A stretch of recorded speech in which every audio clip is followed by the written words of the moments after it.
precisei viver luto de pessoas vivas.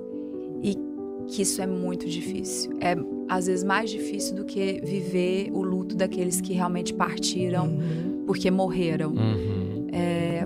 Você viver esse luto é bem complicado. Eu tive que trabalhar isso na minha análise e entender